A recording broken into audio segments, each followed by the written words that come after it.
Welcome to VJ TV. Today we are up close with the chef, Chef Malcolm Mitchell. Welcome. What's up? What's up? Thank you. Thanks for having me. So I know you had a whirlwind of PR, fame, everything, the celebrity status through Food Network Star. What was your experience like?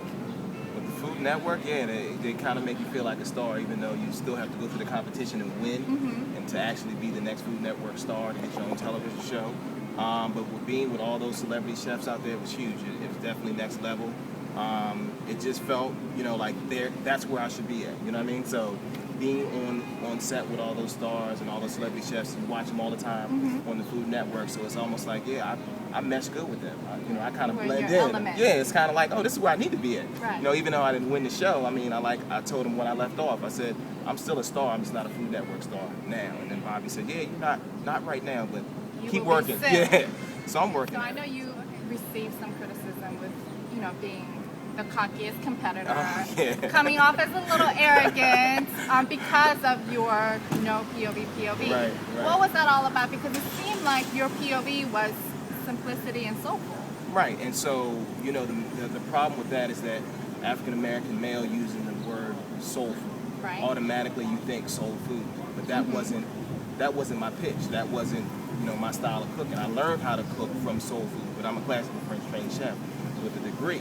And so saying that and them not understanding what soul food meant and where it came from, the homage that I paid to my mom, it's hard for them to understand that because I didn't make any soul food. Right.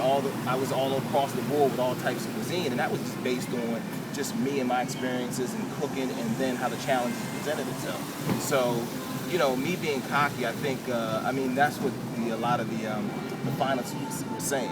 Only because I was confident in my food.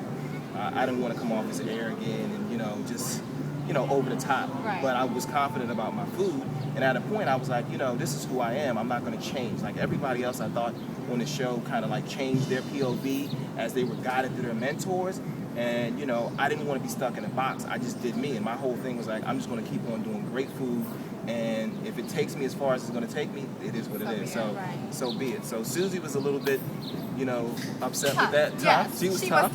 And then at the end, when we did the reunion, I said, my new POV is no POV. And that's just me. I'm just, wherever, food takes me, that's where I'm going to go with it. I'm not trying to be in a box because being in a box just limits me as far as what I can do. Right. I'm a personal chef, so I can't be a personal chef just for Italian food or soul food. I'm a personal chef for the masses, and then my clients change as the weather's change, so I need to be able to adapt and overcome and do what I need to do as far as food. So. Right, not only your clients, but I'm sure your clients' palates change. Yes, absolutely. They're getting. The Food Network makes them so educated now. So now people who used to be pedestrians when it comes to food, the Food Network is an educational type program as well.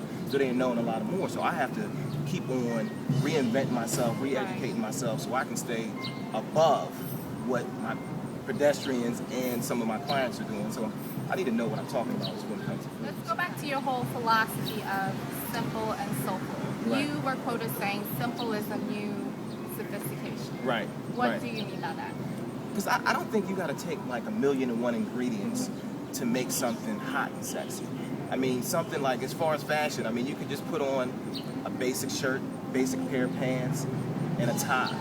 And not with all this elaborate. It doesn't have to be Versace and all these name brands that what it is. I think it's just like simplicity, keeping the essence of the food, the essence of the food, the bare essentials of the food, and just taking it and trying to enhance it just a little bit more. And I think that's sophisticated. I think a lot of chefs get too fussy with food. They try to do too much technique, and it just, for the sense of doing technique, doesn't make the food taste any better. Right. It just makes you feel like you're a big deal. Like, I can take this and do molecular gastronomy with food. I can make it float on air. I can do foams, and I can do all this gimmick stuff. And I just think simplicity is the new sophistication, and just keeping it natural, keeping it real. And the soulful part always comes when I always tell my moms, like, that's who my food comes from. It's like, it has essence to it. It has flavor to it. It has style to it. It's not hollow just because I felt like doing this and it made sense. It comes from something. I think my soulful approach to food comes from my mom. The way she seasoned food, the way she would take, a little bit of ingredients and make it turn into something. We didn't come from a whole bunch of money. So my mom could go in the cabinet, whip up something when most people would say, I have nothing to eat. And my mom would come out with a meal that you'd be like, oh my God, that's the soulfulness of it. And just in history of African American food, we took the scraps, we took the worst cuts of meat, we took what the slave masters gave us to eat, and we turned that, transformed that into soulful, into soulful food, and that's where it comes from. So that was just, I didn't have the power of persuasion to let the network understand exactly what I was trying to go with, the soulful aspect and not soul food. Right, they took soulful as soul food. Right. But I'm sure they're regretting. I mean, one of the things that I absolutely admire and respect about you is the fact that you didn't conform to what they were saying. Right. You stuck to who you are. Right. So let's talk about your brain food. Okay. I know you have 2 little ones. Right. Were they your inspiration to coming up with brain food, or what was the... Well, obviously I want my kids to eat healthy, so obviously first and foremost the inspiration, but I used to be the executive chef for National Cathedral School and Washington National School, 2 prominent schools in D.C., real high-end schools, and from me working with those kids and then doing speaking engagement at poverty-stricken schools and different districts in D.C., like Ward 8, it got me the opportunity to find out, like, why should these kids who have money eat better than the kids who don't have money. I think healthy, nutritious food is empowerment, and I think that's why I was calling it brain food. I said you can't educate a child in an unhealthy body, and so that inspiration was to try to get kids in lower income school districts to be able to eat healthy food, and I think that would, my goal was that would transform them and have better testing scores, be more attentive in school. The first thing that a lot of educators want to do when they have a child that's disruptive and a child that's not paying attention, they want to put them on drugs. But I think if you change their diet a little bit, you won't have that problem. If you don't fuel them with Code Red and Dunkin' Donuts and all this stuff when they're bouncing off the walls and then they crash and burn, I think brain food was fuel for the brain and it helped kids. As far as education, I think that most educators should want to have that because it just helps. What I was trying to do was help the educator. I was trying to make their jobs easier. I was trying to make teachers' jobs easier. And obviously I wanted to help the kids, so we did that for 3 years.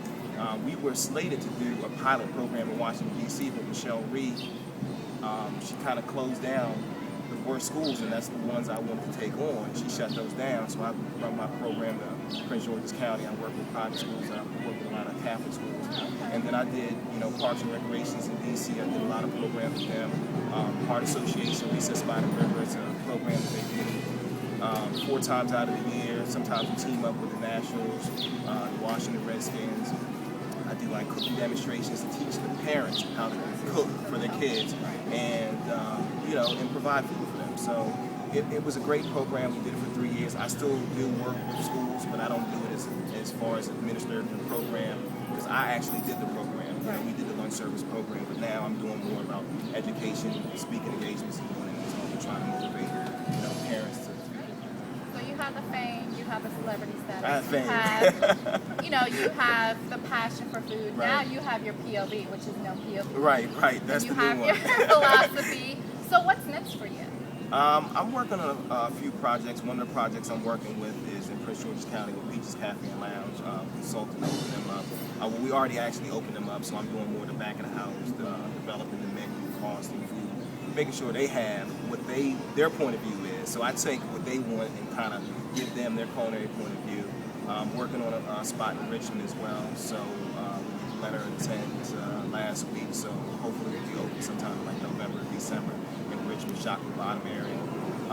Doing a lot of stuff, a lot of appearances, still working on some management, trying to get back on that screen again, back in front of the camera, and just moving and shaking it. Hopefully I'll do some things in DC. It's a secret, but I might be doing something with this cigar lounge that's coming up, with high exclusive end situation. We'll talk about that a little bit later if we ink the deal, and that's going to be huge. That's going to be a major thing in DC. DC is ready for something hot and exclusive, and I think this is going to be the angle. I'm thinking about some hot concepts and food to bring to this cigar lounge, so hopefully that'll be something. That sounds all exciting. So everybody wants to know, what is the chef's favorite restaurant in DC? What is the must-go place? Wow. Favorite. I'm not gonna say I have a favorite. To be honest with you, when I go out to eat, I keep it simple. I'm not I'll be honest with you, I go to like burger spots. Do you? I go to Your like, favorite burger? Yeah, I got to give it to Good Stuff. Good Stuff's got a great burger. My man Spike's got a great burger, and I love his burgers, but it's like I have to have his burger in his shake. The toasted marshmallow shake is insane. It's sick. It's ridiculous. Bobby Flay might be upset with me because Bobby's got a burger spot and on K Street, but I think Spike's got it. Really? I think I'm gonna have to go try that. Yeah. So our favorite question: what does living at the next level mean to you? Living at the next level. I mean, it's just like, to me, it's like the next level keeps moving.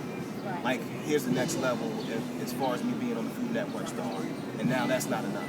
The next level is going up again, and trying to get back on TV and keep it moving, and try to measure success by what I feel in my heart, not by my pocket, my bank account, not by fans. It's about what I feel in my heart. So if I feel I'm doing the right thing, I think that's living at the next level.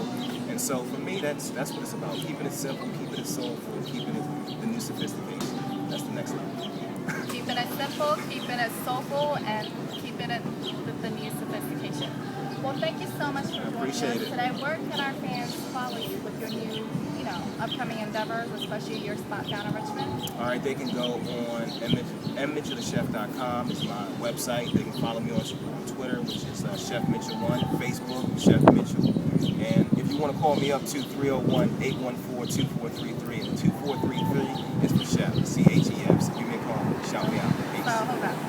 Are you single? Because when we put this out, I'm sure all the ladies are going to be ringing your phone. But that won't ring the bat phone, though. Okay. That's the business phone. Making sure. Well, thank you so much. We had a blast sitting down with you. And thank you for viewing. And until the next time, live your life at the next level. Next level.